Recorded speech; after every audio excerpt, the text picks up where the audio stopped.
O céu não me interessa. Humberto Fabre pelo Espírito Jaime. Amor e Equilíbrio Audiobook. Segunda parte. Final. Capítulo 20. Primeiras lições. O instrutor, percebendo que não cometeríamos qualquer inconveniente no terreno da desobediência, informou: Chamo-me Mestre Caleb. A partir de agora, esta será a forma como devereis ser tratado, mestre. Respondemos afirmativamente, sem enfatizarmos qualquer ponto que nos desagradasse, já que tínhamos a certeza de que o processo punitivo naquele ambiente era bem pior do que o lobo costumava reservar para o seu séquito em caso de deslizes. Caleb seguiu à frente com o seu ar empertigado, numa representação ridícula de mestre, mandando-nos sentar cada um de nós em bancos bastante toscos. Disse-nos, então: iniciarei um processo de natureza magnética, procurando abrir as possibilidades de cada um de vocês adentrar na dimensão onde se encontram aqueles que residem neste palacete. De pronto, levantei a minha mão como um aluno comportado para apresentar a minha questão, no que fui bem recebido pelo instrutor. Mestre, por que essa diferença ao enxergarmos determinadas pessoas? Por exemplo, aquelas que se encontravam nos ambientes em que estivemos enclausurados ou quando das nossas andanças com o lobo numa casa de facilidades, porque aquilo não acontece por aqui com relação à nossa capacidade de ver. Isso, Jaime, está relacionado ao interesse e ao padrão vibratório em que você se encontra. Depois da saída definitiva do corpo de carne, indivíduos em padrão energético semelhante ao nosso continuam sendo divisados de forma natural por nós, ao passo que outros, que se diferenciam ou pelos quais não temos real interesse, podem nos passar completamente despercebidos. Então, Mestre Caleb, significa que os atuais moradores deste palacete estão em condições energéticas melhores que a nossa. Ele não gostou da minha observação. Irritado, avançou na minha direção e, segurando-me pelo pescoço, avisou: escute bem, seu idiota, invasores do nosso território não são melhores que nós pelo simples fato de que invadiram, compreendeu bem? Se o Noah tivesse ouvido tamanho absurdo, você seria flagelado sem piedade, sendo colocado na solitária por muito tempo. Preste muita atenção às tuas observações imbecis, para que eu não venha a ficar comprometido por elas. O Senhor me perdoe, mestre. E saiba que não tive a intenção de ofendê-lo, foi apenas uma pergunta. De boas intenções os incompetentes também procuram viver, provocando os mais diversos erros e prejuízos.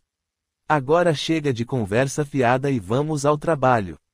Caleb iniciou o processo com movimentos de ambas as mãos, posicionando-as na altura da minha fronte e no alto da minha cabeça.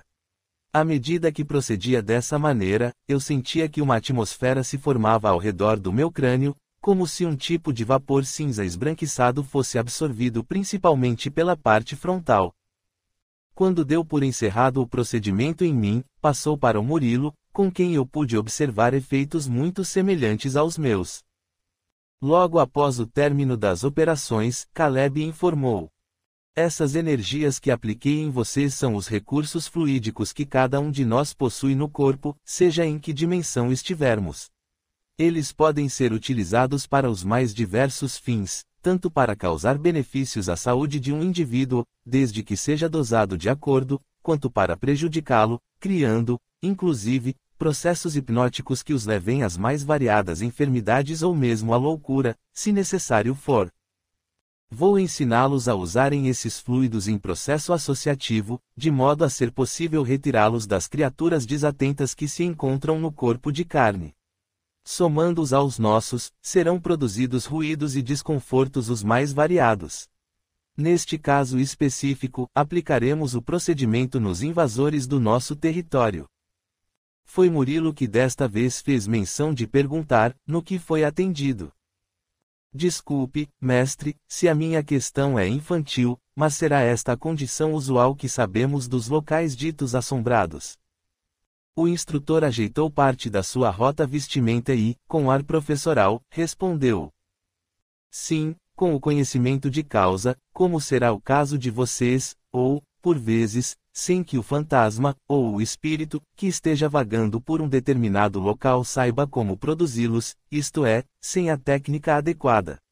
Em ambos os casos, porém, terminam por chegar aos mesmos efeitos, pelas tentativas de erro e acerto. Enfim, esse é um dos procedimentos mais simples no quadro para o qual serão de agora em diante instruídos. Com o tempo e a dedicação, desde que obtenham resultados satisfatórios, poderei ampliar seus conhecimentos, passando-lhes técnicas mais avançadas, a fim de os tornarem capazes de lidar melhor com esse potencial que pertence a cada um de nós, conforme informei há pouco. Subitamente me deixei envolver por uma força interior transformada em ódio. Na minha mente, percebi que se abria um verdadeiro mar de oportunidades, já que, se eu pudesse controlar essas potencialidades energéticas utilizando-as de forma efetiva, poderia ir atrás do trio que me infelicitara a vida, vingando-me de todos eles com requintes de crueldade. Por tudo o que eu havia sofrido até então, aquela postura de homem temente a Deus, muito ao gosto dos mandatários de plantão, deixaria efetivamente de existir a partir daquele momento. Afinal, o que de fato eu havia recebido por essa postura, se não a traição de um membro da própria família, sendo vítima, exatamente isso, vítima, de uma matilha de lobos sanguinários, sedentos de poder e de dinheiro. Era isto de agora em diante, eu deixaria de ser cordeiro para me tornar um lobo pior do que eles. O tempo se encarregaria de mostrar os resultados. Capítulo 21. Caminho de difícil retorno. Depois de algumas horas passadas com o Caleb, fomos dispensados para um merecido descanso. Ficamos num local que, aparentemente, seria um tanto mais conveniente do que aquela cela imunda na qual havíamos sido trancafiados por tanto tempo. Destinaram-nos, pois, um dos quartos do palacete. Ali, em questão de horas, se reuniram outras criaturas da nossa dimensão envolvendo-se em verdadeira promiscuidade. Estávamos novamente diante de quadros asquerosos. A imundície, quando comparada à prisão recente, era apenas de um tipo diferente perante o comportamento daquelas pessoas que, no fim, não possuíam o mínimo de respeito por si mesmas. Mas algo havíamos aprendido, tanto eu quanto o meu amigo de infortúnio. A reclamação costumava ser respondida com crueldade, sendo a chibata o instrumento de uso regular para os reclamantes. Desse modo, ajeitamo-nos a um canto do quarto sem incomodar qualquer um com a nossa presença. Com isso, procuramos descansar um pouco. Uma espécie de sono anestésico se apoderou de mim rapidamente tão logo me ajeitei no piso gelado construído com um tipo de pedra polida. Senti-me saindo da minha constituição espiritual, tão materializada na dimensão onde me encontrava, como se o meu corpo fosse praticamente aquele que envergara no planeta. Na realidade, muito pouca coisa mudara entre uma dimensão e outra. Mas, sinceramente, quando estava na assim considerada dimensão física, minha vida era muito melhor. Diante disso, procurava amenizar aquela situação e me consolar, dizendo para mim mesmo que tudo o que eu passava, de alguma maneira, deveria ser merecido. Envolvido nesses pensamentos, vi-me alçado a um local tranquilo. Aquela espécie de viagem deu-se em velocidade espantosa e desconhecida por mim. Subitamente, a figura do Padre Lucas surgiu à minha frente, porém, desta vez, demonstrando uma sutileza nos contornos. Era como se uma luminosidade o envolvesse em coloração azul prateada.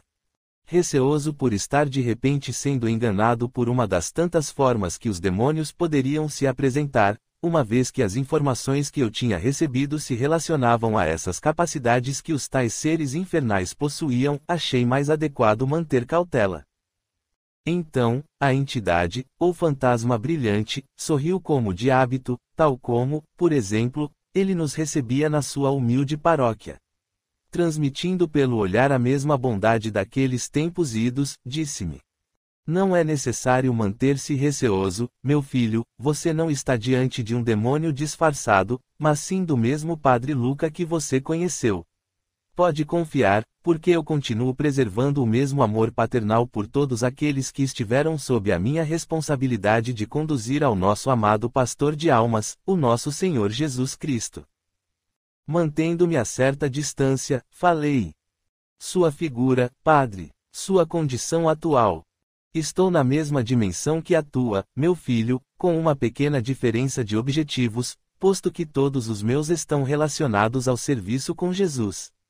E é exatamente por isso que venho lhe convidar para que me siga rumo a novas paragens, onde a paz será construída com o exercício do amor e do perdão, no serviço edificante em favor do próximo. Se o Senhor é realmente o que diz ser, o Padre Luca, sabe que eu não posso segui-lo. Tenho compromissos com a minha família e também com o Murilo, que se fez meu amigo. Não vou abandoná-lo à própria sorte depois de tudo o que passamos juntos. Jaime, não tomaremos atitudes egoístas patrocinando a liberdade apenas de poucos, até porque, enquanto uma lágrima for derramada no mundo, estaremos em trabalho constante para enxugá-la, transformando-a em luz de reerguimento e em esforço constante de evolução rumo ao Criador. Em relação ao Murilo, a tua disposição de alterar a direção da presente jornada será de grande influência e, com certeza, ele nos acompanhará. Pense, agora, na caridade que você proporcionará não apenas se beneficiando, mas também estendendo os benefícios do esclarecimento a esse nosso estimado irmão. Depois viremos em serviço a fim de convidarmos outras dessas almas que se encontram perdidas debatendo-se na profunda ignorância de si mesmas. Quanto à tua família, tuas responsabilidades poderão ser reassumidas novamente junto a ela, até porque a Luna e as tuas filhas estão na dimensão paralela a esta onde você se encontra atualmente. Não pode ser possível o que me diz. Isso deve ser uma estratégia tua para me enganar levando-me para o teu lado. No mínimo serei material de negociação, como tenho experimentado na mão desses lobos disfarçados de cordeiros que hoje nos escravizam. Se você faz uma proposta dessas, me responda, o que se passou com a Luna e as meninas, por que não as vejo? Meu filho, tão logo me transferiram da paróquia onde eu me encontrava junto a vocês, experimentei a morte do corpo físico. Recebi, então, a incumbência de resgatar a tua esposa e as tuas filhas quando estas também se transferiram para a nossa dimensão em definitivo, que é a espiritual, a verdadeira. Você não as vê, porque está centralizado na revolta e na manutenção de um ódio que construirá um caminho demasiado espinhoso, cujo retorno custará tempo e sacrifícios extremados. Reforço, assim, o meu convite de vir comigo. Dessa maneira, você vai se unir à tua querida e amada família que te espera. O que aconteceu com elas? Diga-me. Jaime, desperte desse enclausuramento mental e não acrescente maiores sofrimentos para a tua vida. O importante não é o que aconteceu, mas sim como elas se encontram, gozando da felicidade do esclarecimento, tendo seus corações repletos de amor e aguardando por você. Veja como você é ardiloso, maldito espectro demoníaco. Se soubesse a verdade, diria agora sem rodeios, porque saberia muito bem a importância que o paradeiro delas representa para mim e o que de fato ocorreu ou está ocorrendo. Mas, sendo assim, desapareça, maldito infeliz, que vem apenas acrescentar mais sofrimento à minha tortura. Deixe-me em paz, volte para o inferno de onde saiu, demônio disfarçado de anjo. Despertei num sobressalto, aos gritos, sendo amparado pelo Murilo que se encontrava ao meu lado. Vi-me, então, como alvo imediato de chacotas de alguns daqueles infelizes que dividiam o quarto conosco. Capítulo 22. Tolo orgulho. Em breves semanas de treinamento, eu e o Murilo demonstrávamos resultados positivos para o Caleb. Em contato próximo com os residentes do plano físico, os quais já identificávamos com clareza, iniciávamos os procedimentos provocando ruídos e efeitos os mais diversos em móveis e paredes, quando estas eram de madeira. Tínhamos, entre os moradores, duas pessoas que para nós eram especiais, uma das serviçais e a esposa do proprietário. Estas nos auxiliavam através do terror que sentiam na produção dos efeitos, os quais, por sua vez, aumentavam em caráter de rotina. Quanto mais receio impunhamos com aqueles estalos e alguns arremedos de gargalhadas, soando pelos corredores, mais daquele fluido cinza esbranquiçado era cedido pelas duas jovens senhoras. Com eles, através de um comando mental simples, envolvíamos o local, fosse ele um móvel ou algum outro objeto. De acordo com a nossa vontade, apresentávamos aqueles espetáculos rudimentares, tornando o ambiente aquilo que vulgarmente é conhecido como lugar assombrado. Saíamo-nos tão bem que o próprio Noah veio nos cumprimentar satisfeito pelos resultados, os quais superavam em muito os dos outros participantes do seu grupo. Na verdade, eu estava mais apto àquele serviço do que o meu companheiro Murilo, uma vez que, no meu íntimo, o que de fato me movia era o desejo ardente de aprender aquelas técnicas exercitando-as ao máximo. Assim, um dia encontraria os meus desafetos e me vingaria de tudo que eles me haviam proporcionado, usurpando a minha pequena propriedade, destruindo a mim e a minha família. Durante o pouco que repousava, meus sonhos eram povoados pela esperança desse encontro, quando eu saberia torturá-los até levá-los à loucura antes de trazê-los para o meu lado. Quando confidenciei o meu drama ao Caleb, este me incentivou, dizendo que eu me aplicasse com afinco aos exercícios agora, pois, dessa maneira, certamente eu alcançaria melhores e mais profundos resultados. Acrescentou dizendo que a minha produção naquelas atividades eram, na verdade, só o começo do que eu poderia aprender com o tempo, colocando em prática técnicas bem mais apuradas. De fato, o que o nosso mestre informava naquela ocasião, principalmente para mim, se constatou pouco depois. Logo que expulsamos os moradores intrusos, que trataram de vender o palacete para outros desavisados, Noah sugeriu a Caleb que me preparasse na arte da fascinação, utilizando, para isso, o que viria a ser chamado de hipnose, num futuro longínquo na dimensão planetária. Se a produção dos ruídos e gargalhadas causaram receio à família e aos serviçais do palacete, os quais, por conta disso, procuraram se mudar dali em caráter emergencial, com as técnicas mais apuradas, os resultados se mostrariam muito mais interessantes. Com os novos moradores, tínhamos em mãos 2 filhos da família, beberrões e gozadores da vida em praticamente tempo integral. Como viviam invariavelmente sob o efeito do vinho que corria à solta na residência, os fluidos acinzentados eram muito mais fáceis de serem manipulados, porque o controle sobre eles pelos 2 rapazes era muito menor do que pelos antigos residentes. Caleb me disse que isso era possível em função do efeito do álcool, que diminuía em muito o controle daqueles 2 sobre o próprio duplo, o qual, conforme soube então, encontra-se entre o corpo físico e aquilo que se convencionava chamar de corpo espiritual ou astral. Gradativamente, pois, todas aquelas atividades se tornaram para mim um passatempo agradável, uma verdadeira diversão. Valia-me satisfeito dos recursos daqueles 2 patifes para causar terror nos ambientes do palacete, amedrontando tanto eles próprios quanto os seus familiares e criados. Noah e Caleb, entre outros, aproveitavam para vampirizá-los nos seus teores alcoólicos, causando nos 2 rapazes uma debilidade a olhos vistos.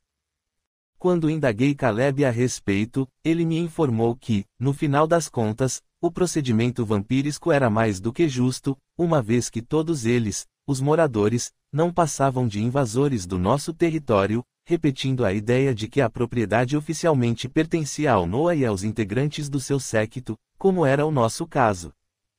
Enfim, por conta da minha ignorância e do meu desejo de vingança, fui me habituando a promover a minha própria diversão, esquecendo-me dos valores reais que um dia nortearam a minha vida, certamente porque eles nunca estiveram de fato devidamente solidificados em mim.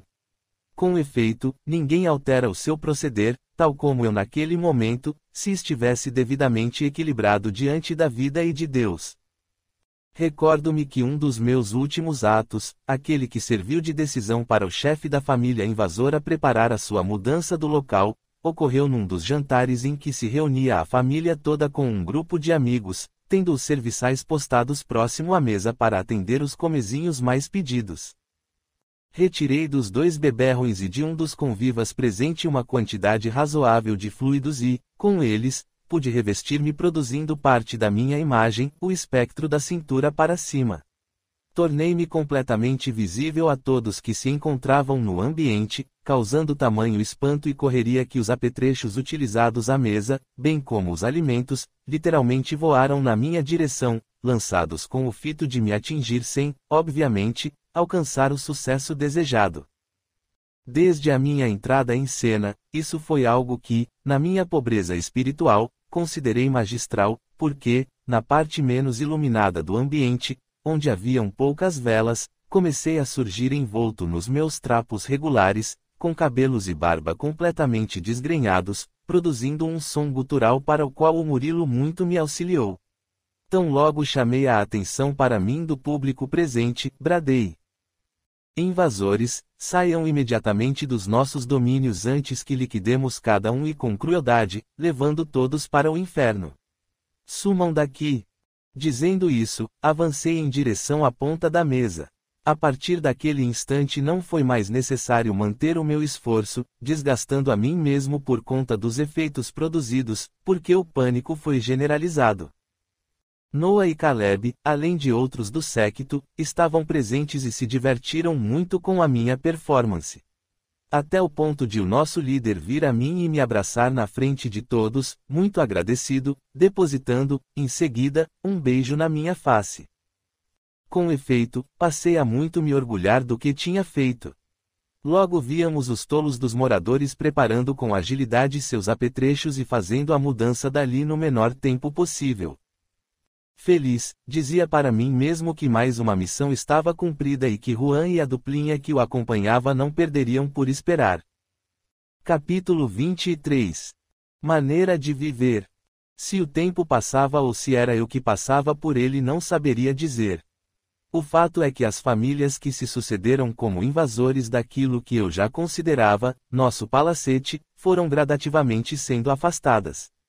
Com algumas delas que mostravam maior resistência, tivemos de empregar métodos um tanto mais agressivos, utilizando as energias delas mesmas que, unindo-se às nossas, serviam para arremessar-lhes objetos ou fazer que saíssem de armários ou caíssem de prateleiras e mesas, causando as maiores cenas de terror. Isso, efetivamente, representava para nós, os assim chamados mortos, momentos de pura diversão. Da minha parte, tanto quanto dos meus colegas, já não importava mais a medição do tempo, o qual passou a ser um elemento nulo para nós. Em determinados momentos, não saberia precisar se 5 ou muitas vezes mais, aquele sujeito travestido de Padre Lucas surgia convidando-me ao refazimento do roteiro livremente traçado por mim. Ele empregava a mesma conversa fiada a respeito da minha união com a Luna e as meninas. Contudo, em todas as oportunidades eu soube rechaçar aquele misto de homem e de demônio embusteiro que, exatamente como uma tentação, surgia não sei de onde. Um único aspecto de todas as ocorrências passou a me chamar a atenção depois que não mais tivemos famílias para, coordenados pelo nosso líder, efetivamente expulsar dos domínios, que também agora nos pertencia por direito. Tratava-se de alguns visitantes rápidos que vinham sendo dirigidos por alguém que lhes mostrava as dependências do palacete bem como as obras que se encontravam espalhadas pelo local. Da mesma forma que surgiam, em algumas poucas horas se evadiam do ambiente para não mais retornarem. Todavia, pareciam-me estranhos os seus modos, suas roupas. Eram de um material que eu nunca tinha visto. Tinham modos de se comportar também diferentes e mexiam com objetos estranhos, com os quais miravam direções diversas e faziam registros. Honestamente, eu não saberia dizer para que serviria tudo aquilo. Quando indagávamos o Noah ou o Caleb a respeito, eles se limitavam a dizer que se tratavam de estrangeiros, talvez criaturas interessadas em residirem por ali, mas que, como o nosso trabalho fora muito bem realizado, ninguém em sã consciência teria coragem de colocar os pés em definitivo nos nossos domínios. Todavia, fosse o que pudesse ser, aquilo não me importava realmente, porque os meus objetivos na desforra em relação ao Juan, a tal da sua noiva, Jeane, e ao Senhor Santos continuavam com prioridade total na minha mente. Somente esperava a oportunidade de poder sair do palacete indo em busca daqueles malditos. Entretanto, eu e o Murilo tínhamos de prestar os serviços exigidos pelo nosso líder, a fim de pagar o período de aprendizagem, que fora longo, bem como o esforço do Caleb em proporcionar as técnicas para nós, simples e ignorantes camponeses. Certo dia, o Murilo se referiu à possibilidade de termos nos tornado escravos, de que a conta da nossa dívida jamais poderia ser saldada. Isso, porém, eu absolutamente não endossei, mantendo firme a convicção de que a qualquer deslize da nossa parte neste ponto da desconfiança, a penalidade era sabidamente sempre muito severa. Para quem, como nós, já tinha experimentado o tratamento da chibata e da solitária, o melhor que poderíamos fazer era, pois, obedecer cegamente.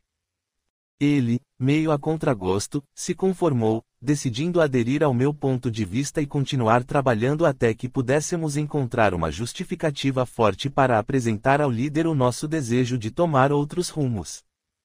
Dessa forma, os dias se sucediam às noites sem grandes variações, dentro do que costumávamos tratar como o nosso trabalho e a nossa maneira de viver. Capítulo 24. O encontro. É bem verdade que raros eram os momentos em que nos divertíamos com aqueles visitantes os quais Noah classificava como estrangeiros, já que, em sua maioria, surgiam apenas durante o dia e logo se retiravam. Tinham, pois, intenção clara de não ficarem mais do que algumas horas ali. Assim, um item a mais fora adicionado à nossa vida, a monotonia, que foi gradativamente nos envolvendo a todos. O próprio Noah e o Caleb pareciam agora criaturas enfadonhas e completamente despreocupadas com o que acontecia com o grupo.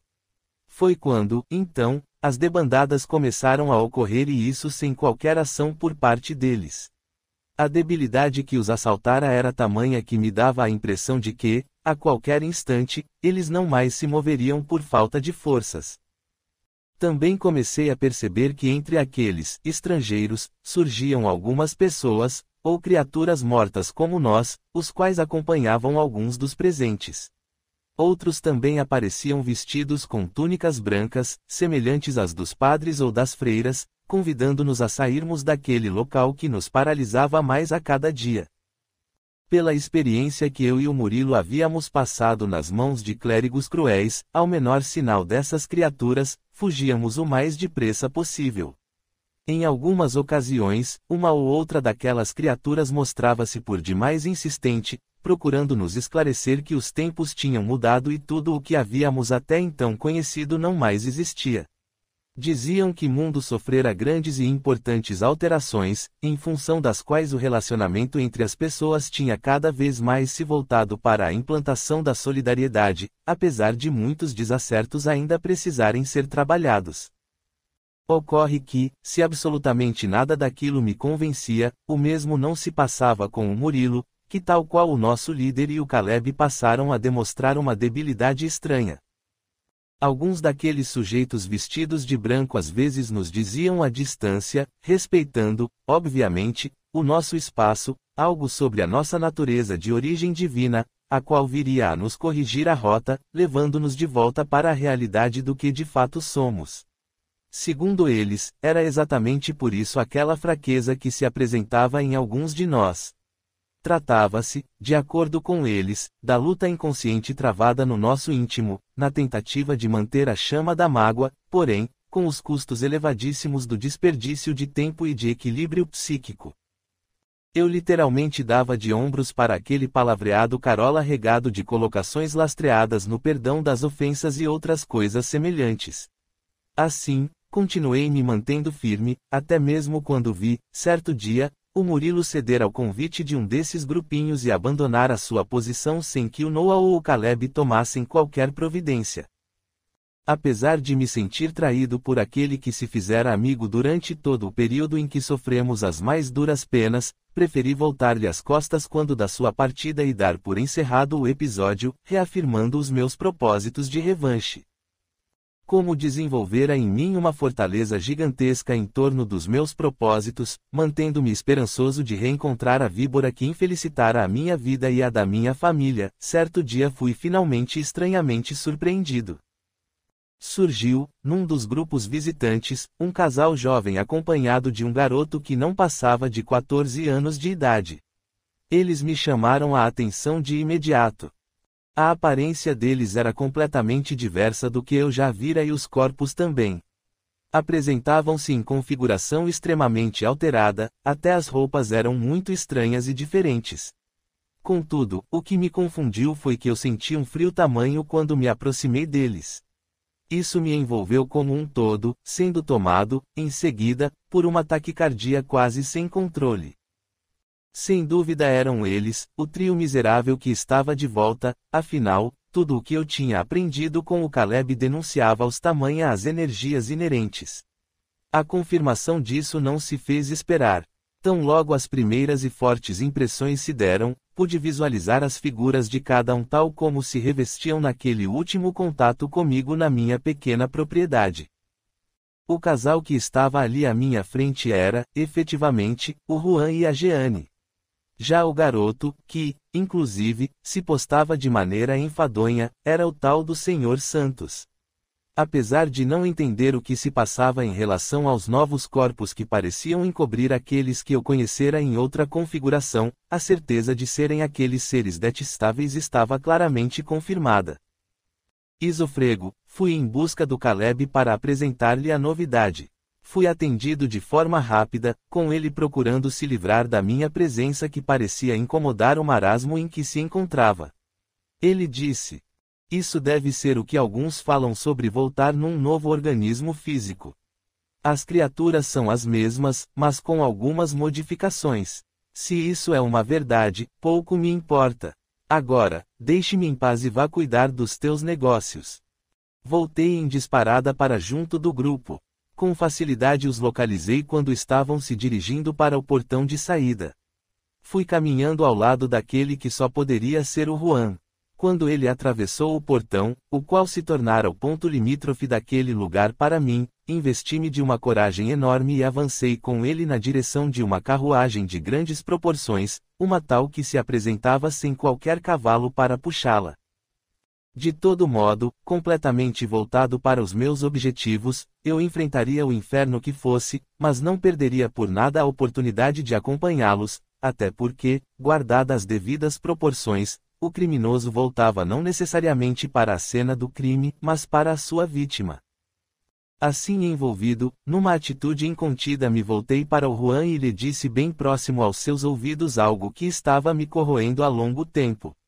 Por sua vez, ele pareceu registrar as frases, porque, subitamente, virou-se na minha direção procurando algo ou alguém que lhe falava aos brados. "Finalmente nos encontramos, canalha traidor e assassino. Farei você pagar com lágrimas e sangue o que proporcionou tanto a mim quanto a Luna, tua cunhada, e tuas sobrinhas. Chegou o dia que tanto esperei, o dia de experimentar o doce sabor da vingança." Capítulo 25. O céu não me interessa. Por estranho que possa parecer, a partir daquele reencontro, à medida que eu me concentrava nas três figuras à minha frente, parecia acontecer um processo de transfiguração delas. É como se estivessem voltando no tempo. A aparência do Juan, da Jeanne e do Sr. Santos retomavam as suas características anteriores, tornando-os exatamente como eu os tinha conhecido. Tudo o mais que nos cercava também se transformava pouco a pouco, como se uma viagem no tempo ocorresse em paralelo, devolvendo-me as características daquele momento fatídico do último encontro com os miseráveis. Enquanto vivia esse processo de transformação, surgiu-me, não sei de onde, a figura do Padre Luca ou do ser que se fazia passar por ele. Olhou-me, então, firmemente, sem, com isso, impingir-me qualquer ponta de receio, e falou em tom muito tranquilo. "Jaime, meu estimado filho, minha querida ovelha que insiste em se desgarrar do rebanho do Senhor, abandone enquanto é tempo essas propostas de vingança que lhe custaram sofrimentos inenarráveis até hoje, levando-o a servir a interesses escusos de irmãos nossos. Estes insistem em se manter em desequilíbrio, contudo, graças ao Senhor de nossas vidas, não por tempo indefinido, como você mesmo pode constatar na relação com o Noah e o Caleb. Não resista mais à lógica da vida, meu filho. Tente proceder tal como o nosso Murilo que, desistindo dos instantes de ignorância e estando diante dos seus próprios potenciais, hoje experimenta o contato abençoado com aqueles que lhe são caros. Está, pois, em novas oportunidades de renascimento. Note o que você está proporcionando para você mesmo.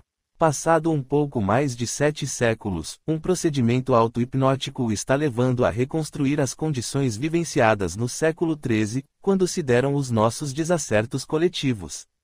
Entretanto, como seres humanos em evolução, esses equívocos já foram superados. Recorde-se, pois, de Jesus que nos orientou em relação às nossas posturas ao dizer que não sabíamos o que estávamos fazendo. Mesmo hoje, sabemos muito pouco, contudo, esse pouco já é o suficiente para não continuarmos a manter os mesmos padrões de ódio e de vingança que nos infelicitaram outrora e que podem continuar nos infelicitando por muito tempo ainda. Jaime, permita-se esta oportunidade de alteração de rumo no teu processo evolutivo. Suspenda as atitudes insanas que você está perto de realizar. Elas seguramente o envolverão num verdadeiro emaranhado de sofrimento, em dores superlativas, comprometendo-o perante as leis do Criador que jazem na tua consciência, nos estimulando ao exercício do amor e do perdão incondicional. Liberte-se, meu filho, deste corrosivo que é o ódio, e não se comprometa com esses nossos irmãos, posto que já se encontram marcados conscientemente diante das leis universais em função das responsabilidades assumidas e isso por praticamente nada. Permita que eles corrijam, em suas existências atuais, os equívocos cometidos em relação a você, aluna e às tuas filhas. A condição consciencial deles começa a despertar agora e você não precisará fazer parte dos seus respectivos resgates. Veja como as leis do nosso Criador não têm pressa para as corrigendas adequadas para cada um de nós, a fim de que possamos nos pacificar com a nossa própria consciência. Você pode suspender os teus projetos e, assim, permitir o reencontro com a tua amada esposa, reconstruindo a tua família. O que me diz? Demonstrando toda a indignação que me envolvia, respondi. Digo que você, espírito infernal, deve ter parte com os crápulas que me destruíram. Com esse teu palavreado doce como o mel tenta liberá-los do processo justo que estou prestes a iniciar. Mas saiba que eu não abrirei mão dos meus direitos por conta de uma oferta que não me interessa e nunca me interessou. Então, para variar, lhe digo, desapareça da minha frente e me deixe com os meus problemas, que já são muitos. Só vou me libertar quando solucionar as pendências com esses 3 malditos usurpadores. O tal padre Luca, ou fosse lá quem fosse, tentou insistir nas suas colocações. Mas eu, aos brados, o mandei sair da minha frente. Meu tratamento foi rude, inclusive empregando termos agressivos. Mesmo assim, ele se despediu dizendo: seja feito de acordo com os teus desejos, meu filho. Continuarei orando para que um dia você alcance a paz tão desejada. Eu me encontrava tão contrariado que tomei as últimas palavras dele como uma verdadeira afronta. Novamente aos brados, disse-lhe: maldito seja você também, verme infernal. Nunca desistirei dos meus propósitos, e isso nem que me ofereçam o céu, o que, aliás, também não me interessa. Capítulo 26. Companhia constante. Na minha nova fixação, acompanhei o trio dos meus desafetos. Agora eles se constituíam uma família feliz, pelo menos na aparência, em relação às pessoas que os cumprimentavam num local que parecia ser uma grande hospedaria. Por mais estranho que pudesse parecer, as imagens do período em que eu me relacionei com o Juan tendo-o como meu irmão e a sua nova vestimenta corporal se interpunham de maneira peculiar. O mesmo acontecia com as construções e os veículos, estes circulando de modo estranho para mim, geralmente muito velozes e desprovidos da animalha para impulsioná-los. Tinha, assim, a sensação de estar vivenciando experiências em outro mundo. Talvez estivesse mesmo, principalmente depois que me liberei dos altos muros que cercavam o palacete onde eu vivera por tanto tempo, um período que eu, honestamente, não saberia mais precisar.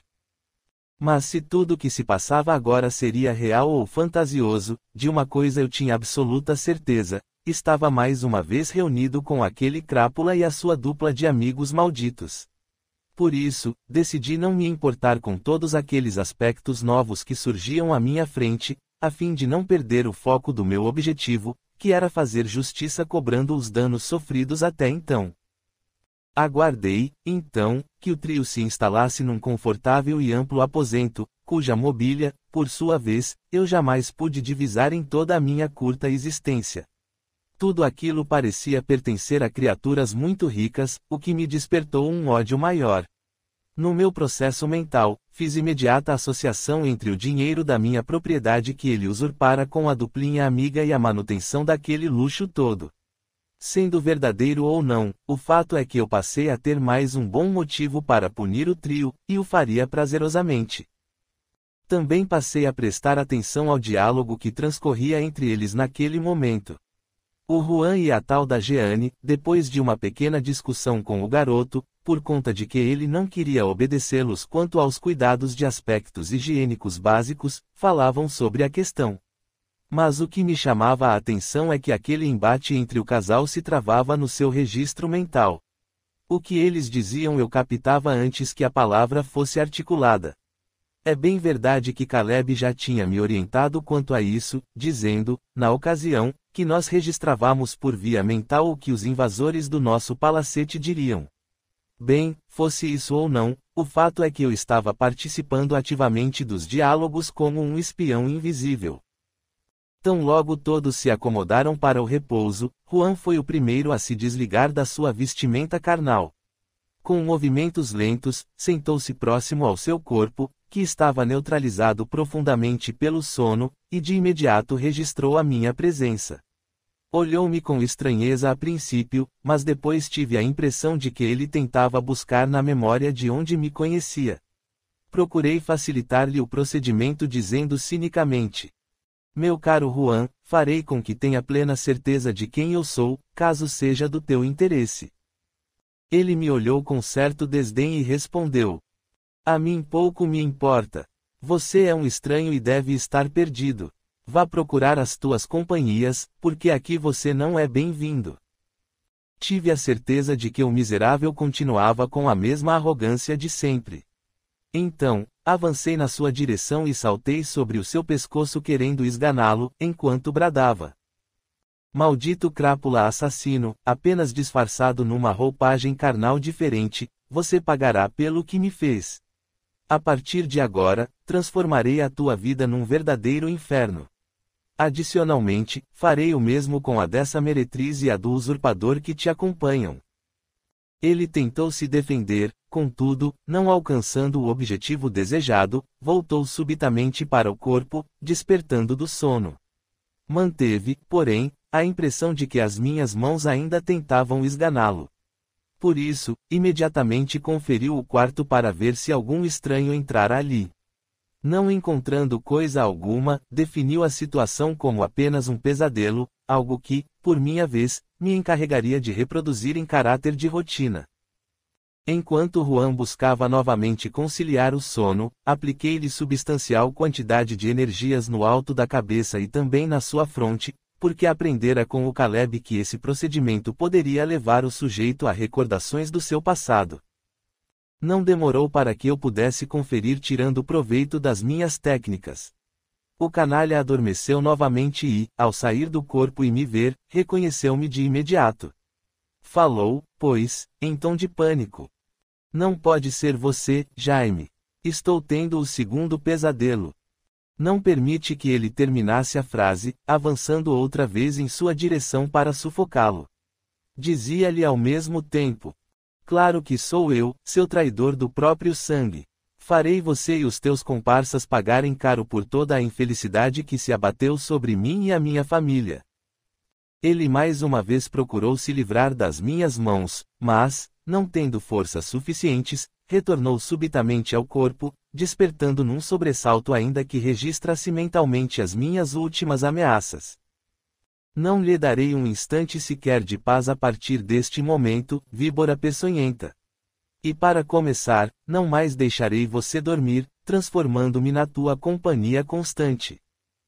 Capítulo 27. Doce como o mel. Notei que o fator culpabilidade no Juan favorecia o meu acesso a ele de maneira eficaz. Assim, decidi experimentar o mesmo com a Jeane e o Sr. Santos.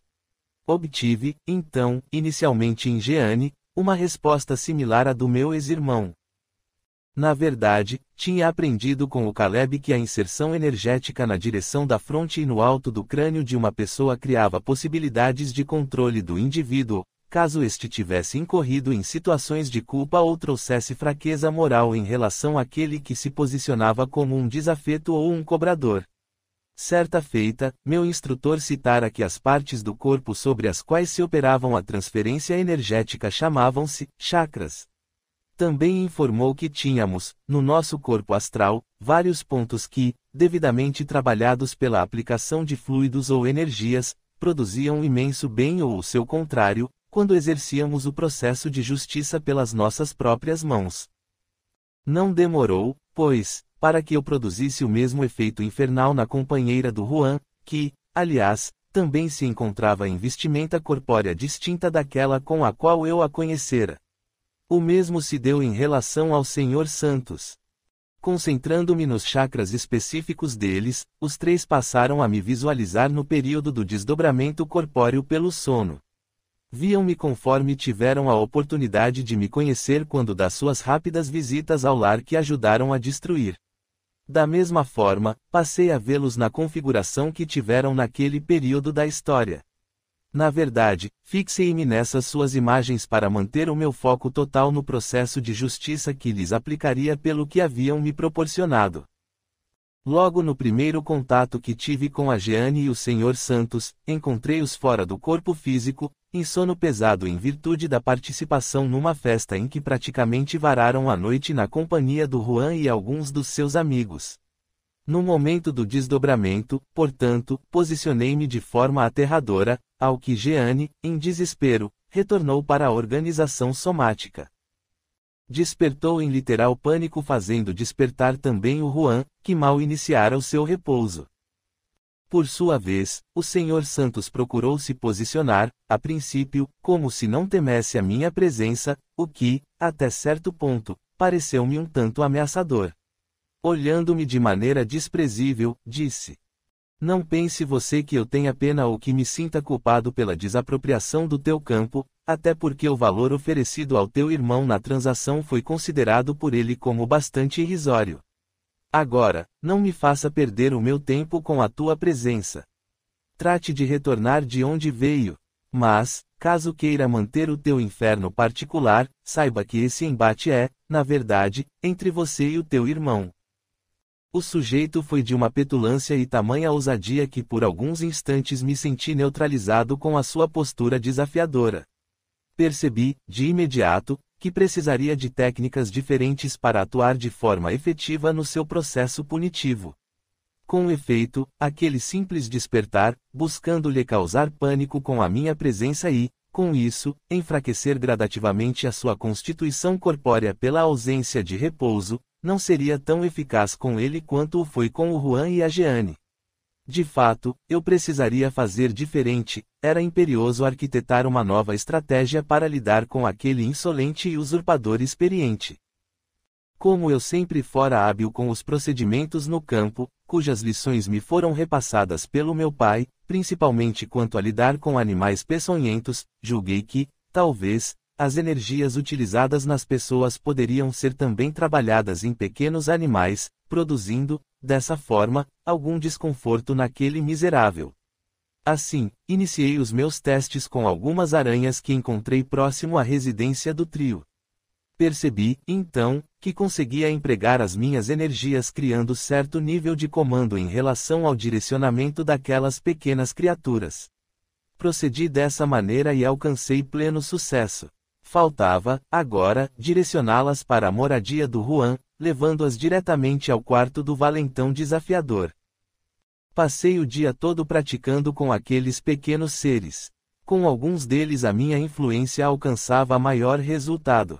Assim, tão logo obtive um controle mais efetivo, forcei o deslocamento de 2 ou 3 aranhas para a casa do Juan, o que consegui com excelente êxito, colocando-as exatamente no quarto do Senhor Santos, travestido que se encontrava agora como um garoto. Surpreendentemente, posto que eu realmente não calculava que o maldito tinha verdadeiro horror a criaturas peçonhentas, talvez por ter sido sempre criado em ambientes sofisticados, distantes do campo, onde a relação com animais de portes variados era comum, o fato é que o efeito produzido nessa ação foi além do esperado. O sujeito foi tomado de um pavor tamanho ao entrar no seu quarto e ver 2 aranhas sobre a sua cama que eu mesmo, a princípio, me assustei com a reação daquele que antes se mostrara tão poderoso.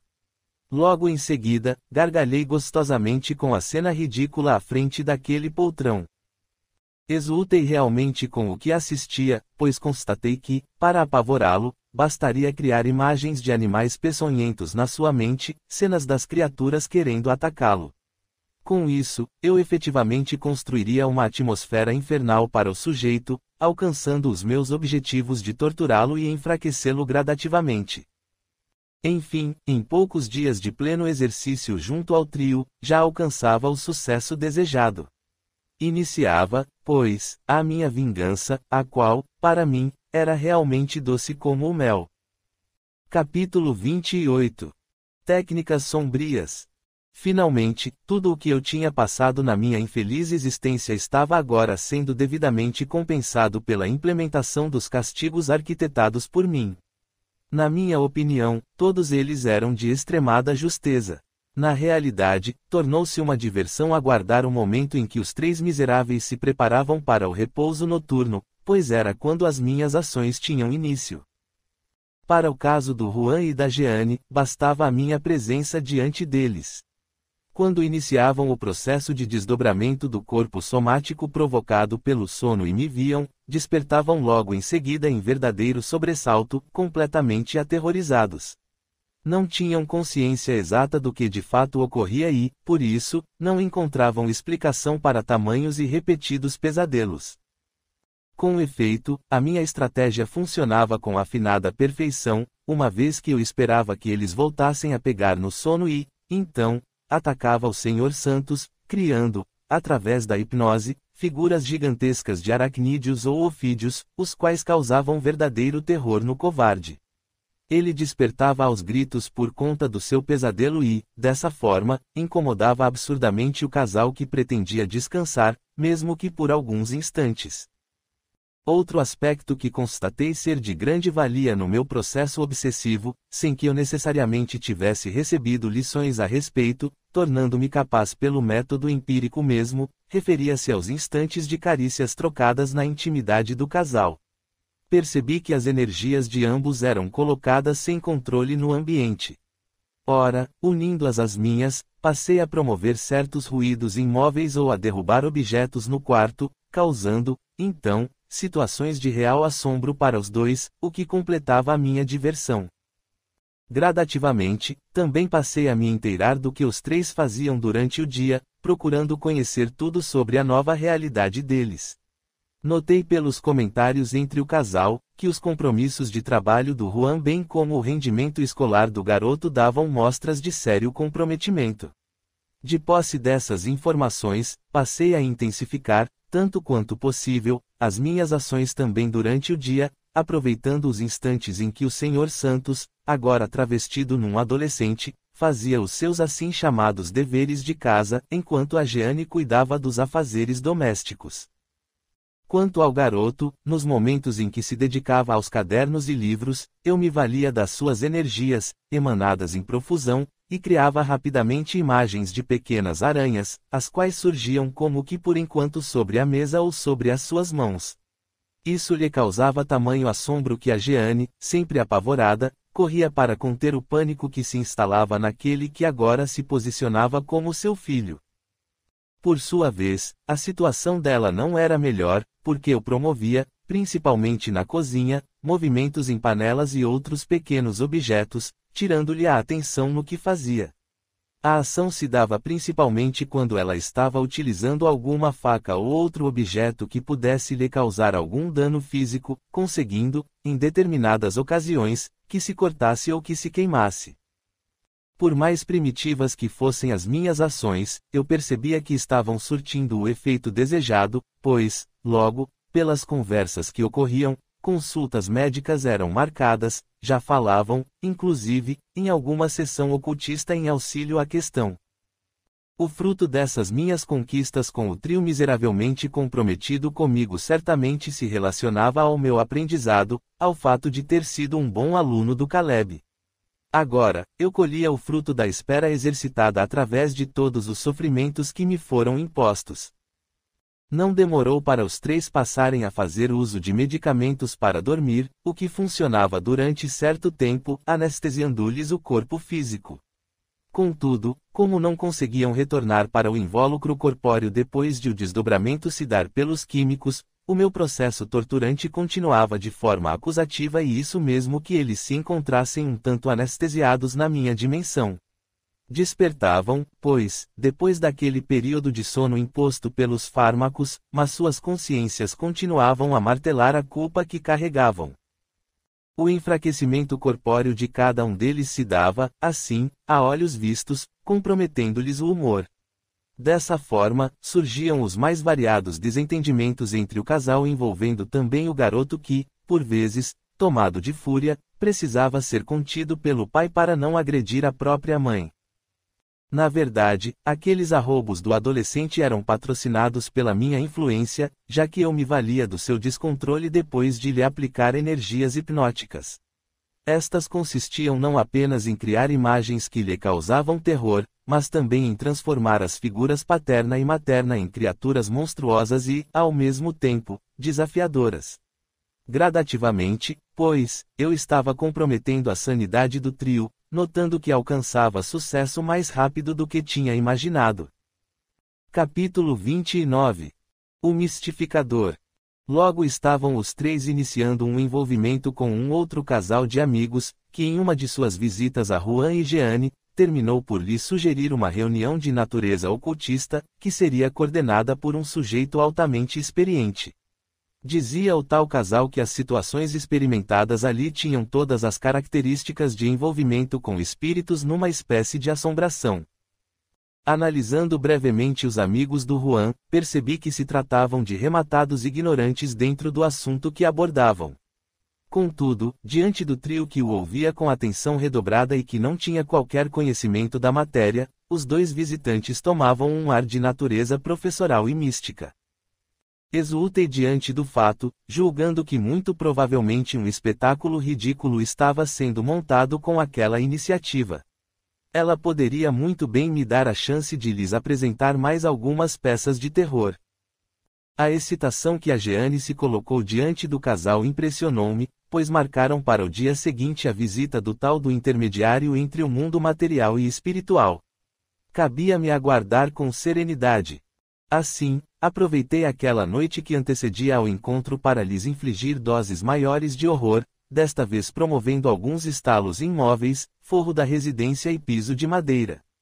Para as minhas peripécias, foquei muito mais o quarto do casal, uma vez que, para o garoto, a simples inserção de imagens de animais peçonhentos era mais que o suficiente para lhe causar os desconfortos, fazendo com que as doses medicamentosas fossem aumentadas, dando continuidade ao enfraquecimento natural do seu corpo ainda em processo de maturação. A noite seguinte chegou sob grande expectativa dos donos da casa e, por que não dizer, minha também. Eu estava efetivamente muito curioso com o cidadão que nos proporcionaria, no mínimo, um espetáculo circense. E foi o que de fato ocorreu logo de início, quando ao entrar o tal mago dos espíritos, devidamente acompanhado por uma assistente e o casal amigo, ele ao cumprimentar o Juan e a Jeanne, a qual se impressionava mais facilmente, demonstrou certos arrepios para os anfitriões, falando em seguida a respeito das energias pesadas, tanto corporais de ambos, como também do ambiente. Sem qualquer cerimônia, o homem se sentou numa poltrona da sala como se fosse um sacerdote que precisava ser adulado. Em seguida, informou o que seria feito na sessão ocultista. Ele e a sua assistente procurariam invocar o espírito invasor para abordá-lo diretamente, desafiando-o a uma contenda. Tinha como certeza a sua expulsão do local, porque, em matéria de argumentação, além de eles estarem devidamente preparados, as entidades invasoras, segundo eles, não passavam de seres altamente ignorantes e completamente perdidas, precisando apenas serem convidadas a vagarem em outro local.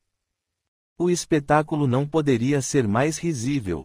Logo depois de o sujeito apresentar o custo da operação, que me pareceu alto, dada a expressão do Juan, foram para a mesa de jantar, numa sala contígua, para iniciarem o processo invocativo. O cidadão passou a fazer caras e bocas, com algumas contorções, como se estivesse sendo invadido por um ser de outra dimensão. Em seguida, expressou-se numa voz rouquenha como se fosse a de um fantasma cruel. O espetáculo encenado tinha realmente as proporções de um teatro de comédia. Eu era o que mais se divertia com aquele misticismo visando a fazer frente aos valores negociados. Enquanto a encenação ocorria, Jeanne e seu filho se mostravam os mais impressionáveis, quase saltando das cadeiras quando o místico charlatão levantava o seu tom de voz, dando notas cada vez maiores de ser um excelente intérprete. Era secundado pela sua assistente, que desafiava a suposta entidade, sendo mesmo agressiva na sua forma de falar.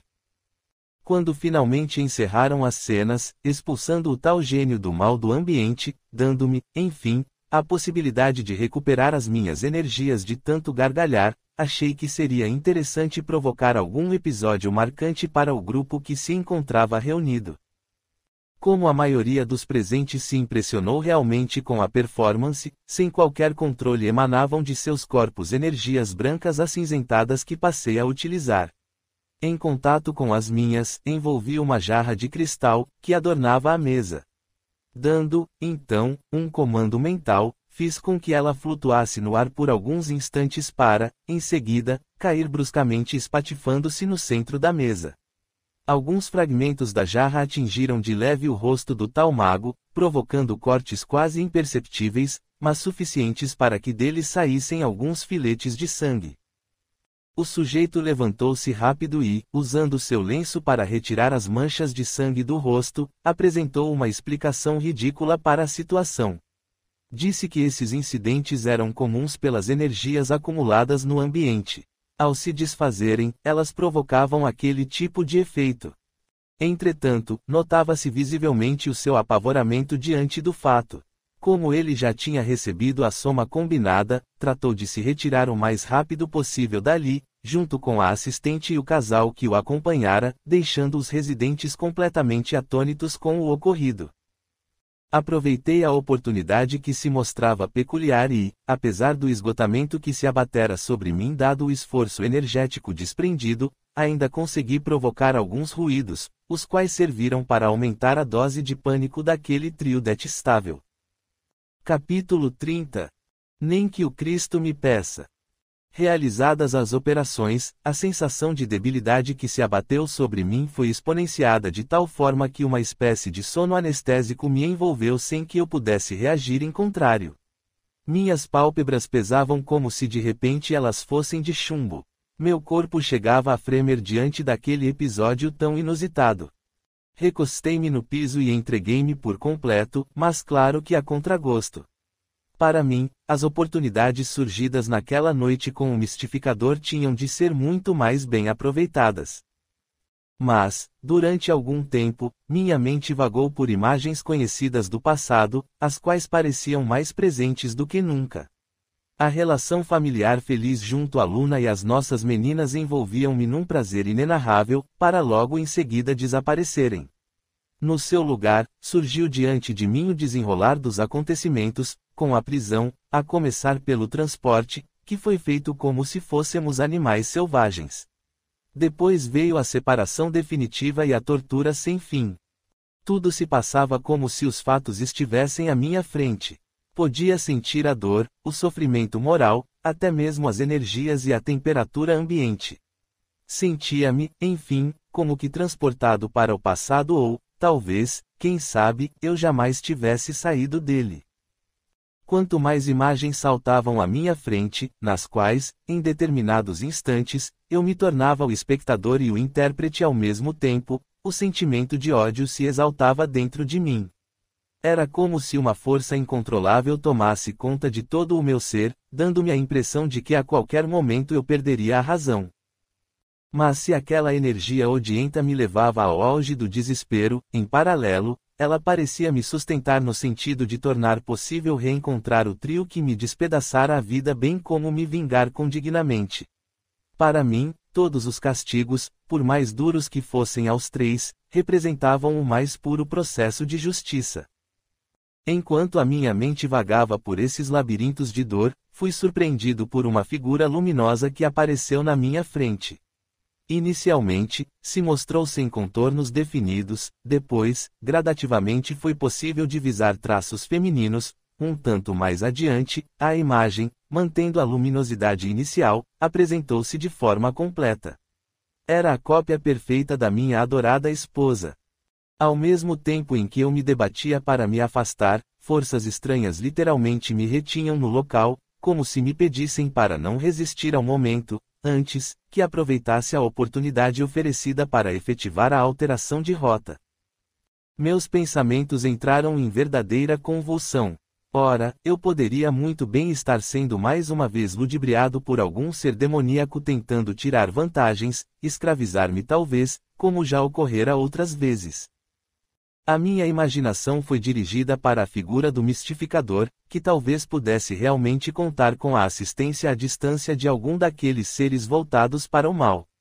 Segundo as crenças distorcidas que ainda continuavam fortemente arraigadas na minha mente, um deles poderia estar agora vindo tirar satisfações do que eu fizera com o seu pupilo. Mas, ao mesmo tempo, aquela figura feminina procurava me infundir calma, a fim, inclusive, de ela poder se manifestar. Como eu não conseguia dominar aquele torpor, percebi que não tinha alternativa senão serenar-me um pouco. Procedendo assim, ela me olhou com seus olhos brilhantes, os quais vazavam emanações de profundo amor. Disse-me enfim: mantenha o teu coração sereno, meu Senhor, porque venho em nome do Cristo de amor para lhe oferecer uma nova oportunidade de recomeço ao meu lado bem como ao lado daqueles seres amados que foram as nossas filhas numa ocasião que já se faz longe no tempo. Procura não resistir, contrariando a lógica da nossa criação divina e impondo para si mesmo o sofrimento do recordar. Isso certamente desequilibra as energias do amor, que é incito na criatura, dando-lhe características enlouquecidas, as quais nos são conhecidas como ódio. Vê, meu Senhor amado, o tempo em que estamos separados em função de verdadeiras questiúnculas de um passado distante, quando a ignorância imperava, quando os ensinamentos e a imagem do nosso Senhor e Mestre eram completamente distorcidos, um período, enfim, em que os interesses procuraram transformá-lo num líder cruel e sanguinolento ou num juiz implacável apenas a condenar as criaturas que se encontram sob a sua amorosa responsabilidade. O contrassenso imperou e ainda imperará durante certo tempo, de maneiras diferenciadas, é óbvio, apesar do direcionamento máximo de Cristo do amar ao nosso próximo como Ele nos amou e nos ama pela eternidade. Meu Senhor, não lute mais com o que impera de bom no teu íntimo. Abandona esse processo de justiça equivocada que está sendo realizado de maneira a comprometê-lo ainda mais com esses nossos irmãos. Eles, tanto quanto nós, são filhos do Altíssimo e estão procurando se regenerar tal como também temos feito ou precisamos continuar a fazer. Ao ouvir a última frase mencionando a justiça equivocada, reúne todas as minhas forças e falei: justiça equivocada? Não me fale em equívoco diante da aplicação de um castigo justo que venho promovendo nesses miseráveis. Eles, em momento algum, tiveram para comigo e a minha família, aliás, que era parte do mesmo sangue de um deles, qualquer tipo de comiseração, transformando-me no flagelo de homem que sou hoje. Não os deixarei impunes um momento sequer, nem que eu receba a visita e um pedido direto do próprio Cristo, caso ele realmente exista. Saiba, portanto, que eles não deixarão de receber o que merecem. Eu esperei muito tempo por isso. Agora que estamos todos reunidos, não permitirei que tudo seja solucionado com um simples perdão que, aliás, considero uma medida reservada aos covardes e alienados de plantão. Em absoluto, meu Senhor. O perdão é concedido por aqueles que são fortes e que buscam exercitar o amor sabendo, de antemão, que as leis divinas, com sabedoria, educarão os irmãos que se transviaram pela ignorância do respeito a si próprios tendo, eventualmente, reflexos nos seus semelhantes. Venho, em nome do nosso amor e do amor maior, que é o do Cristo, apelar ao teu nobre coração para que desista de continuar promovendo o sofrimento para si mesmo, uma vez que, com isso, você também cria alternativas dolorosas de resgates futuros, que não seriam necessários. Procurei demonstrar toda a minha indignação bradando: basta! Não quero mais ouvir uma palavra a respeito da covardia do perdão para os miseráveis usurpadores. Não desistirei do processo justo que está sendo aplicado. Sei das tuas artimanhas, gênio do mal, transformando-se na figura do Padre Luca e agora na da minha amada esposa. Não serei ludibriado por ninguém mais. Desaparece da minha frente. Deixa-me de uma vez por todas em paz. Saiba que se você faz parte de algum protetor dos três ou mesmo daquele mistificador imbecil, precisará de muito mais que essa conversinha igrejeira para me impedir. A imagem, ou o que quer que fosse, procurou argumentar, contudo, eu passei a recitar em voz alta uma pequena frase tal como um verdadeiro mantra, mandando que aquela criatura voltasse para o reino do Senhor dos Infernos e de lá não saísse mais para vir me atormentar. Repeti em altos brados até perder a voz, mantendo os olhos cerrados. Quando decidi abri-los, a figura travestida de Luna não se encontrava mais na minha frente. Capítulo 31. Incômoda presença. Efetivamente eu dei de ombros para as considerações, que classifiquei como igrejeiras, daquela entidade que se comunicara comigo em feições que me lembravam as da minha querida Luna. Eram igrejeiras uma vez que a minha decepção por aquela instituição, que prezava tanto, tinha atingido o seu auge. Apenas em raros instantes passava pela minha mente, limitada pelo ódio e pela vingança, que eu não deveria confundir os objetivos da instituição com a postura de alguns dos seus componentes. Contudo, tão logo esses questionamentos surgiam eivados de bom senso, eu me voltava para a recordação das experiências miseráveis que vivenciara. Dessa forma, era envolvido pela rotineira visão dos meus projetos e ações de vingança. Aos poucos, fui percebendo que a Jeanne era quem mais me assimilava energeticamente. Assim, minha aproximação daquela que classificava como megera era cada dia mais intensa. O pouco das energias emanadas por ela, em associação às minhas próprias, eram o suficiente para eu causar os mais profundos desconfortos, tanto nela quanto no Juan e no Senhor Santos, este que, agora, eu tratava como garoto. Ao mesmo tempo, de uma maneira ou de outra, eu também me alimentava de parte dessas energias. Era com elas que eu dava continuidade às ações, porque o meu desprendimento energético me enfraquecia de tal sorte que somente num processo, o qual percebi mais tarde, vampiresco, eu conseguia me restabelecer. Obviamente, a debilidade da Jeanne era mais acentuada em comparação à dos outros dois dos meus desafetos. Assim, eu tentava contrabalancear isso produzindo as imagens oníricas para o garoto, ao passo que, com o Juan, a minha simples presença diante dele, quando ele se encontrava desdobrado do seu invólucro físico pelo sono natural, era o suficiente para aterrorizá-lo. Confesso que, em certos instantes, eu chegava a sentir uma ponta de pena dos quadros que eu mesmo promovia. Não saberia afirmar com plena certeza se o que sentia era em relação a mim mesmo ou aos meus três desafetos, por aquilo que eu proporcionava a eles diuturnamente. De todo modo, tão logo esses sentimentos contrários aos meus objetivos surgiam feito relâmpago, eu tratava de obscurecê-los com as imagens que, essas sim, se postavam como reais, desde o momento da minha prisão até tudo o mais que eu passara pelas ações desencadeadas pelo trio. Responsáveis diretos ou não pelos episódios de horror proporcionados a mim e aos meus, a verdade é que eles arcariam com todo o pacote de iniquidades que me fora reservado, tendo sido devidamente aplicado por mãos sequiosas de sangue. Aqueles homens, em seus íntimos desequilibrados, agonizantes pelo fanatismo, tinham como objetivo a preservação e a garantia das bases de sua fé. Mas essa mesma fé em mim se consolidava na revanche, pois eu acreditava piamente que a justiça deveria ser aplicada desta forma, ou seja, pelas minhas próprias mãos, não fazendo, pelo menos para mim, qualquer sentido a história do perdão, da permissão para que as leis de Deus agissem como educadoras dos meus desafetos. Duvidava mesmo que essas leis pudessem existir, porque se assim fosse, porque elas permitiriam tantas injustiças, não poupando sequer mulheres e crianças. Isso me dava a impressão de que a crueldade estava inserida em cada uma dessas leis, disfarçadas todas pela coroa de uma santidade inexistente. Somente muito mais tarde é que pude compreender a minha limitada visão diante do Altíssimo e da sua criação como um todo, vindo a conhecer que em tudo o livre-arbítrio, utilizado de forma inconsequente, nos coloca diante de responsabilidades de refazimento que se operam na medida da nossa conscientização. Tempos depois compreenderia que nas leis de nosso Pai a questão da causa e efeito faz parte da verdadeira justiça, não sendo, em momento algum, uma justiça cobradora, até porque, se estamos diante das causas equivocadas, podemos minimizar os seus efeitos, alterando gradativamente o elemento causador, passando de equivocado para nobre e positivo em nosso favor e em favor do nosso semelhante. Porém, o que importa saber tudo isso quando estamos enceguecidos pelo ódio e pela frustração dos nossos projetos imediatistas?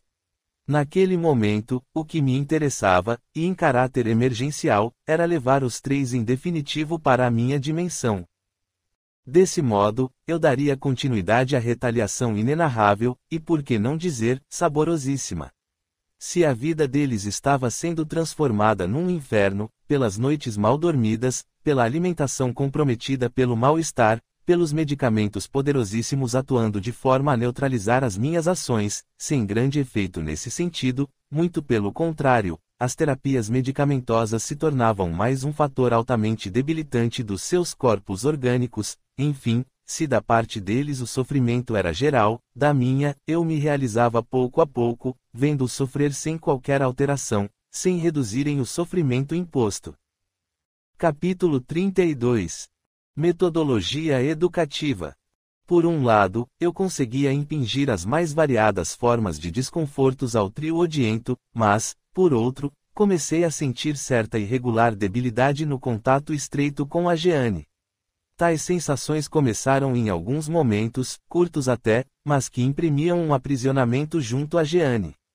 Quando isso ocorria, algo estranho se passava, certa perda de consciência de minha parte. Tratei de lutar contra esses desconfortos crendo, inicialmente, que o que eu lhe proporcionava estava relacionado à ligação existente entre nós, mas aquilo acabava reverberando em mim. Era algo como envenenar o hospedeiro. No meu caso, pelas ligações existentes com a Jeane, parte da poção do veneno que lhe dava, por mínima que fosse, acabaria sendo absorvida por mim mesmo.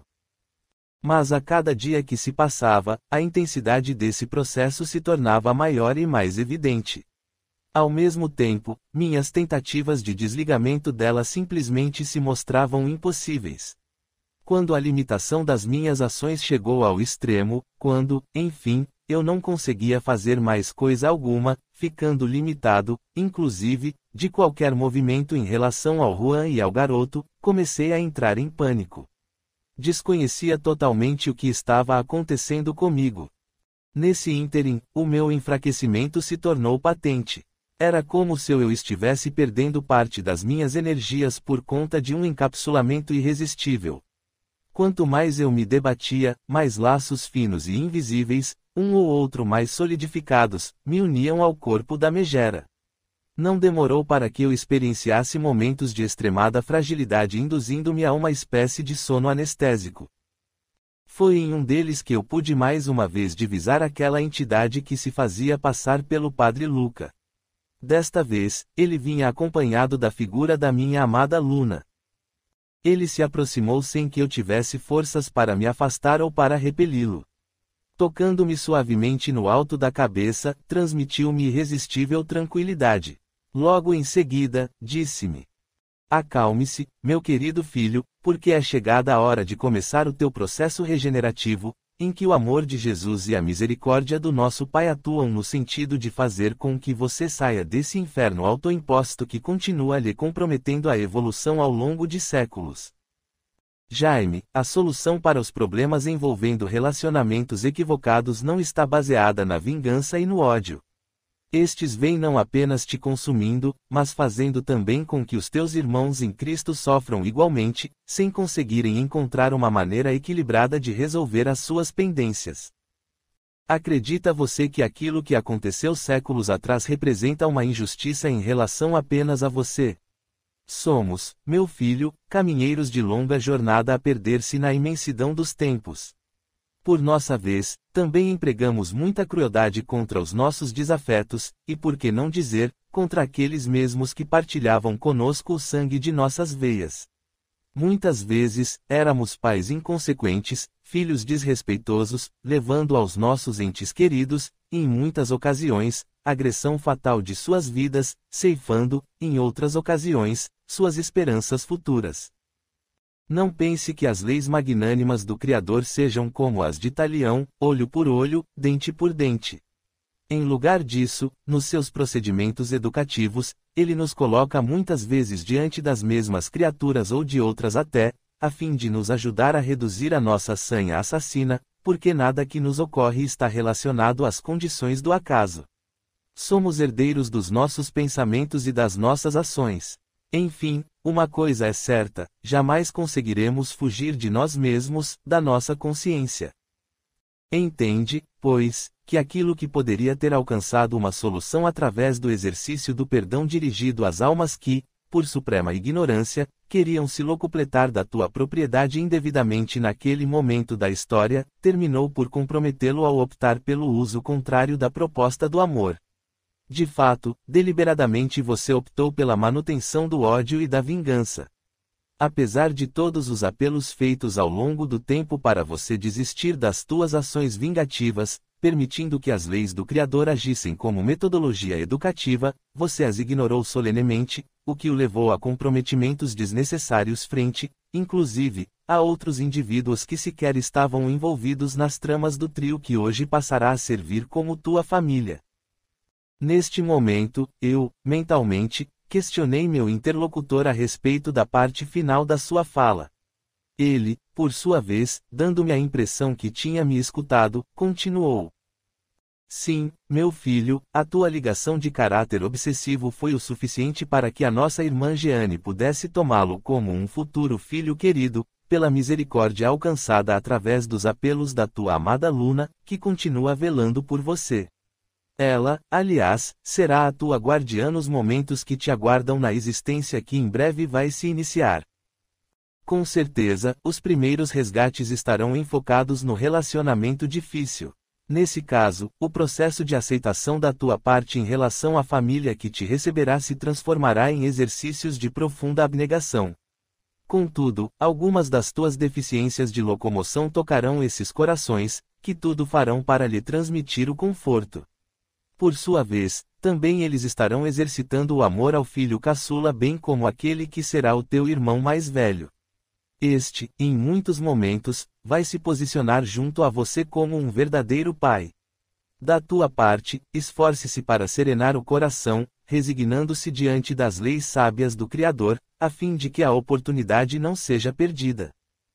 Eu tentava me debater diante do que ouvia, quando o padre Luca deu seguimento à sua fala, como se auscultasse meus pensamentos mais profundos em relação ao todo que eu sentia me pertencer.